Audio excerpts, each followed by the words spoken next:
Hello everyone. आज हम लोग कर रहे हैं क्वेश्चन नंबर 12। कल तक के आपके टॉपिक से 11 क्वेश्चंस आप लोगों के कंप्लीट हो गए होंगे। आज जो इस 12th क्वेश्चन के अंदर भी कोई नई बात नहीं है, मैं आपको रीड करा रही हूँ। ABC पार्टनर्स हैं, कैपिटल दिया हुआ है 60, 60, 80। करंट अकाउंट बैलेंसेस दिए हुए हैं A, B और C के। जो कैपिटल अकाउंट का बैलेंस है उसको आप लोग कैपिटल अकाउंट में ट्रांसफ़र कर दोगे और जो करंट अकाउंट का बैलेंस है उसको आप लोग करंट अकाउंट में ट्रांसफ़र कर दोगे। According to partnership deed 10% of profit is transfer to reserve कर लोगे। जितने भी प्रॉफिट्स हो उसका 10% आप रिजर्व में डाल देना प्रॉफिट्स। और इसके बाद पार्टनर्स को आप इंटरेस्ट ऑन कैपिटल दे रहे हो 5% पर एनम। सी जो है वर्किंग पार्टनर है उसको आप सैलरी भी दे रहे हो, ठीक है। उसके बाद ये चीज़ नहीं है, बस इसने बोला है profits were to be divided as follows. Profit किस तरह से डिवाइड किया जाएगा? फर्स्ट 20,000 कैपिटल रेशो में, नेक्स्ट 30,000 532 में और रिमेनिंग प्रॉफिट्स इक्वली। इसने अपने को प्रॉफिट को डिवाइड करने का तरीका बताया कि आपको प्रॉफिट डिवाइड किस तरह से करना है।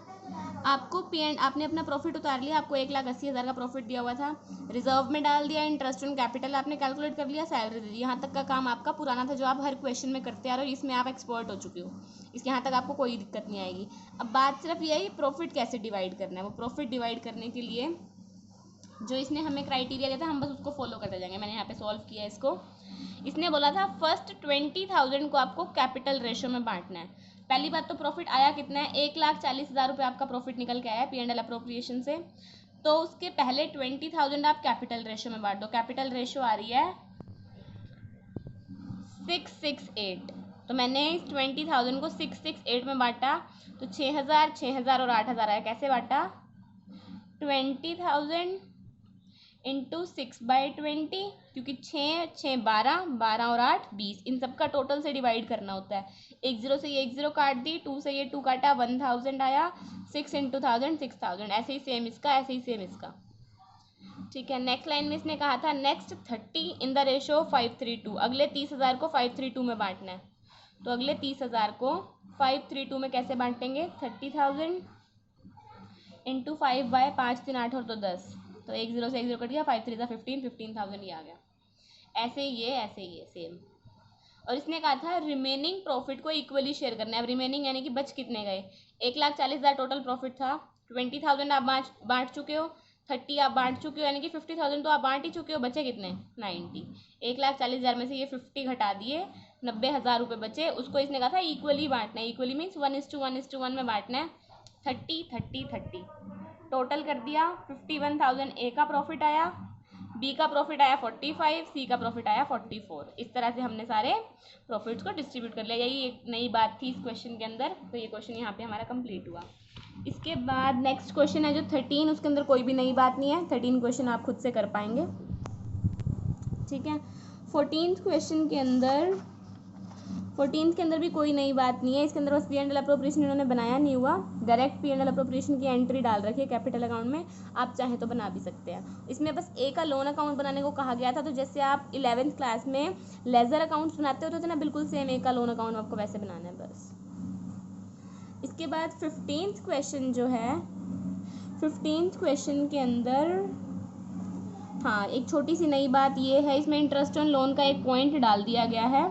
तो मैंने इंटरेस्ट ऑन लोन को यहाँ पे थोड़ा सा डिस्कस किया नोटबुक में नोट्स बना के, मैं उसको आपको दिखाती हूँ। इंटरेस्ट ऑन पार्टनर्स लोन मतलब कि अगर पार्टनर ने लोन लिया हुआ है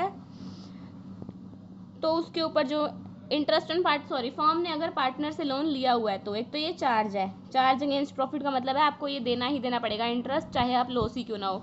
ये चार्ज और अप्रोप्रिएशन का टॉपिक मैंने थियरी पार्ट में बिल्कुल स्टार्टिंग के लेक्चर्स में आप लोगों को अच्छे से समझाया था। तो चार्ज अगेंस्ट प्रॉफिट है एक तो, और दूसरा ये कहाँ पर P&L अकाउंट में डेबिट किया जाता है। जैसे हमने मैनेजर कमीशन का कल वाले टॉपिक में मैनेजर कमीशन को डिस्कस किया था, मैनेजर कमीशन को हम P&L अकाउंट में डालते थे, ना कि P&L अप्रोप्रिएशन में। बिल्कुल सेम उसी तरीके से इंटरेस्ट ऑन पार्टनर्स लोन को भी हम P&L अकाउंट में डालेंगे, ना कि P&L अप्रोप्रिएशन में, ठीक है। तो 15th क्वेश्चन जो है वो बिल्कुल सेम इसी पे बेस्ड है। क्या बोला हुआ 15th क्वेश्चन में? ए और बी पार्टनर्स हैं, कैपिटल है 5 लाख और 3 लाख, इसको मैंने यहाँ लिख लिया। ए और बी पार्टनर्स हैं, कैपिटल है 5 लाख और 3 लाख, और ए का लोन था 1.5 लाख रुपए। और मैंने आपको थ्योरी पार्ट में समझाया था, जब भी परसेंटेज गिवन ना हो तो आपको हमेशा 6% पर एनम के हिसाब से इंटरेस्ट लगाना पड़ता है, ठीक है। तो हमने पहले P&L अकाउंट बना लिया इसके लिए, क्योंकि P&L अप्रोप्रिएशन में ये आइटम नहीं जाती है, P&L अकाउंट में जाती है। जैसे मैनेजर कमीशन के लिए हमने पहले P&L अकाउंट बनाया था, बिल्कुल सेम उसी तरीके से आपको इसके लिए भी पहले P&L अकाउंट बनाना पड़ेगा। प्रॉफिट उतार लिया, प्रॉफिट उतार के उसके बाद कैलकुलेट किया 6% के हिसाब से इंटरेस्ट। 3 लाख इंटरेस्ट था 1.5 लाख रुपए, यहाँ कर देती हूँ कैलकुलेशन, 1.5 लाख का 6%, तो 15 छिक 90, 9,000 रुपीज़ इंटरेस्ट ऑन लोन आ गया। और बाकी जो ये प्रॉफिट निकल के आया, ये वाला प्रॉफिट आप अप्रोप्रिएशन में ट्रांसफ़र करोगे। और आपकी बुक में यहाँ मैं यहाँ दिखाती हूँ, बुक में आपको यही वाला प्रॉफिट यहाँ अप्रोप्रिएशन में ट्रांसफ़र किया हुआ है। उसके बाद नॉर्मल P&L अप्रोप्रिएशन अकाउंट बनाया हुआ है, जैसे कि आपका बस, इसके अलावा कुछ भी नया नहीं, ठीक है। तो 16, 17, 18 ये क्वेश्चंस आप इसी तरह से कर पाएंगे। इसके बाद 19th क्वेश्चन पे आप लोग आइए। तो 19th क्वेश्चन के अंदर आपको एक पॉइंट दिया गया था रेंट का। रेंट पार्टनर के बिजनेस, जो बिजनेस आप कर रहे हो पार्टनर की प्रीमाइसिस में कर रहे हो, और 5,000 रुपीज़ उसका रेंट देना बनता है। 5,000 पर मंथ है, 5,000 रुपये अगर पर मंथ है तो पूरे साल का इंटू 12 करके 60,000 रेंट हो गया, ठीक है। तो इस ये रेंट जो है ये भी आपका अप्रोप्रिएशन में नहीं जाता, इसके लिए भी आपको पहले से P&L अकाउंट बनाना पड़ेगा। तो इन्होंने क्या किया, आपके प्रॉफिट को सीधा ही 60,000 कम कर लिया, क्योंकि आप P&L में बनाओगे तब भी 60,000 वहाँ पे डिक्रीज हो जाता। तो आपके पास दो तरीके हैं, या तो अपने प्रॉफिट में से डायरेक्टली लेस कर लो, या फिर पहले P&L अकाउंट बनाओ, वहाँ पे इसको लेस करके फिर प्रॉफिट यहाँ ट्रांसफर करो, दोनों तरीके ठीक है। तो इस तरह से आप अपना 19th क्वेश्चन करोगे, और आपको आज वाले लेक्चर के हिसाब से अपने 20 क्वेश्चंस कंप्लीट करने हैं। अगर कोई डाउट आता है तो आप लोग मुझे बता दीजिएगा, ठीक है।